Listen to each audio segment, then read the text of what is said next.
entuk anake Prabu Matsiwa. Jenenge Dewi Utari, wah cahe ngene lho, tenan kok.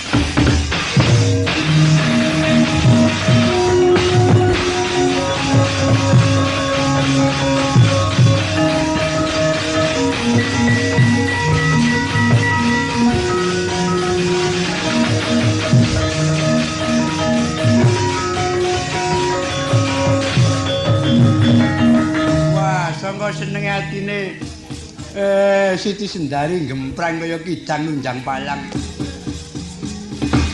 Pripun paman?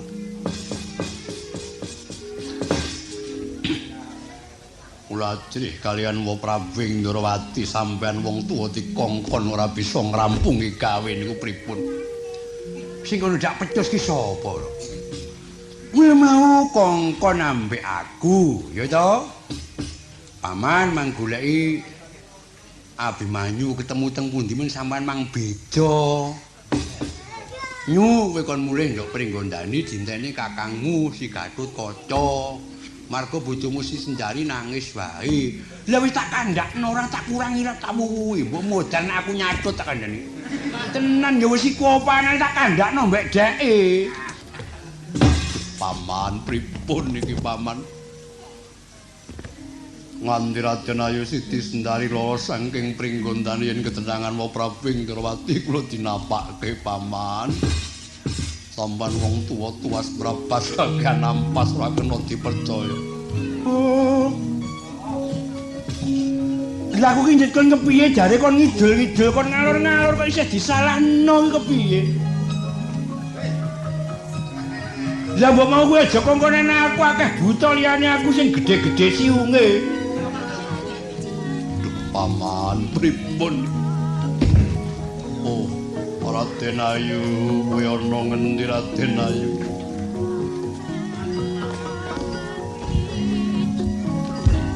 Lakon iki pripun paman?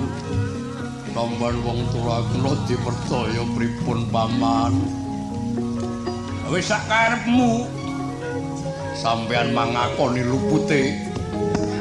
Aku gak luput. Tok kon wis mangkat disalahno ki kepiye? Nggih ning paman niku wau lepat. Aku gak luput. Paman. Oh paman, pripun paman? Oh paman, gak luput. Mangakoni lupute. Aku gak luput. Waduh mati aku.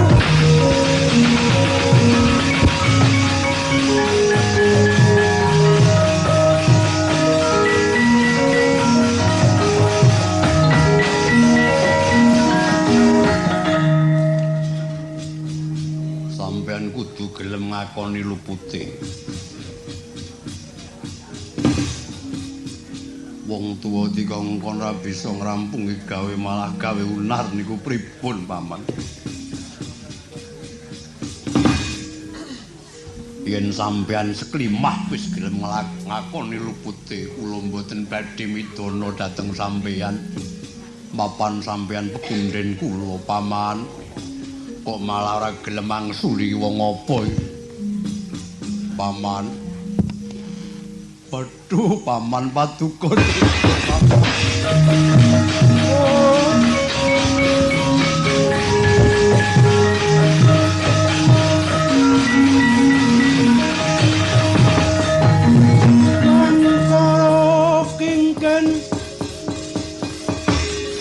Lir mangusa kang layon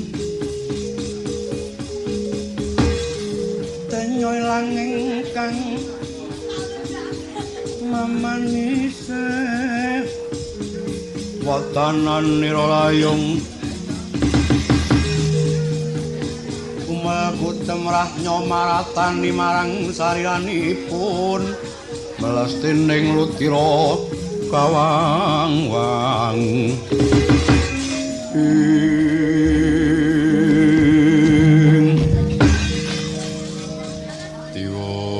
tiwo bendapa ingkang tak sandang banget aku ora ngira yen paman kala bendana tekaning pati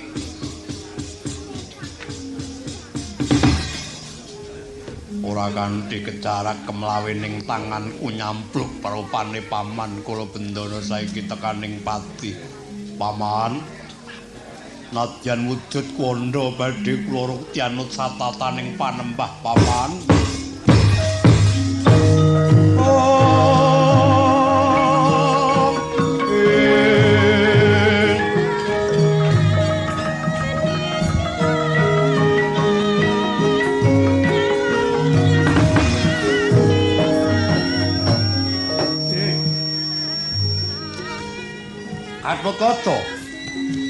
Gatotkaca. Kowe kuwi sapa? Aku pamanmu Kala Bendana. Aduh, paman, badhe paring dawuh menapa? Lahir batin aku lila legawa dene patiku amarga tanganmu. Nanging ya sabab gedhening katresnanku marang kowe Kuluk.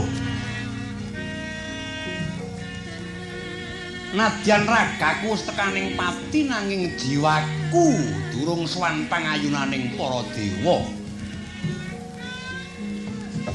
Kowe tak enteni ana ing wiwara bukur pengarip-arip. Eling-eling jati pitutur. Tak enteni nganti tembe pecah perang donya ingkang kaping 4 sinebut Barata Yudha Jaya Binangun. Nggonku bakal munggah pangayunaning para dewa kudu bebarengan lan sira Kuluk. Titi mangsa ing besok tumapaking Bratayuda Jaya Binangun. Yen wis ana senopati kang ngetoning payudaning wanci bengi, yaiku senanane kowe bisa ketemu kalawan pun paman. Wis Kuluk, padha raharja kang tak tinggal.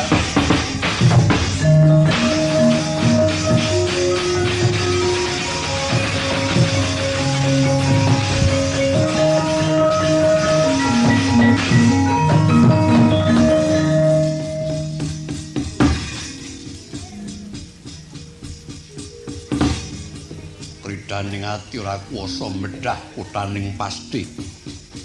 Budidayaning manungsa ora bisa ngungkuli garising kawasa. Mapan mung tekan semene sugenge paman Kala Bendana ya. Kabeh mono wis kawengku dening panguwasaning kodrat mangsa bodho ing windang. Raden Ayu Siti Sendari kuwi ana ngendi Raden?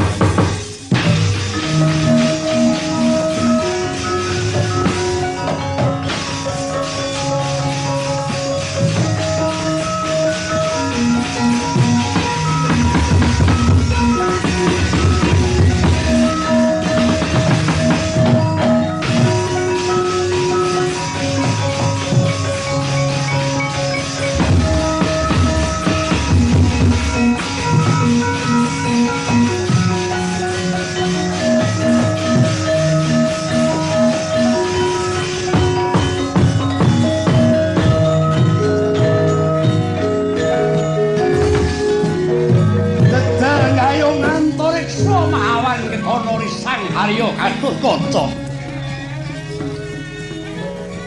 Sakedheping netra wis sirna saking pandulun ngowau kantos kang kinarita kang ana ing desa Jagalan. Ingkang ana ing dusun Jagalan sakwetaning Pekenageng sacelaking Kampung Sewu. Ing kono ana kemangka dadya panca kakining perdesan. Ingkang ngawasta Kyai Jagal Walakas. Awasta Kyai Jagal Walakas. Sawijining jagal kang nganggo mukti wibawa. Dasar nyanding brana picis bojone isih nom. Mila betah dene urip ana Madyapada. Ya mung catate dene ora kagungan putra. Mila ra enten dalu anggung ngrantam tembe baya sapa kang gumanti. anglenggahing pendopo gung jagalan saking pekenageng mangitan prapatan mangiwas kedhik bablas ngetan jagalan mila teka mangkono pangantikane Kyai Jakalamunta dereng kawijiling lesas yang lunging gadung malengkung lir kawisan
kepiye kabare Nyai? Kula wastani sampeyan ajeng pangkur. Pancen ya ora kaya ngapa asane atiku dene. Mengkene swargane wong kang duwe bodho enom dasar anyurupane. Ning sak temene. Aku kuwi sedelo-sedelo tratapan nyento nyingkur marang kowe amarga. Pirang-pirang dina ki ngarep omah kene ning reta ngalor ngidul. Anggere jeneng liwat ana ngarepku petute diceter-ceterake bisane kowe ngrungokake pecut wekasan metu nonton bocah jejaka kang padha liwat. Ya dikapak-kapakno aku banget sujana marang kowe. Marga sak temene omah gedhe sawah jembar bondo tumpuk ndung ki besok sapa sing duwe kowe ngono ya. Kurang sujanan. Lho, nek nomo nah, sujanan ki marga wis tuwek kok. Ora. Aku golek wong kaya kowe iki rekoso lho. Tenan. Kulitane kuning, rupane ayu, saratane sentrap-sentrup. Lho. Rekoso golek wong kaya kowe iki. Wong yen trae luwes rambuté abang kok ya apik. Sing tak kedani yen kowe mlaku rada cekeh iki yo. Nimas kadangipun Kakang. Enten apa? Lantape ini. Yen kowe mangsu angin tak keroki ini, Mas. Mboten. Kowe kok jelek-jeleke ning apa? Mau dalu kula ngimpi, Kyai. Lho. Kowe ngimpi apa, Yai? Wah, wis dilanyap-lanyap iki. Yen waraja serundak selit-selit ana kupingku. Rada lirih wae. Sing sareh. Aja unjal ambekan tak selit-selit ana kupingku. Ngono gage kanca prapti tak rumakake nganggo kupingku.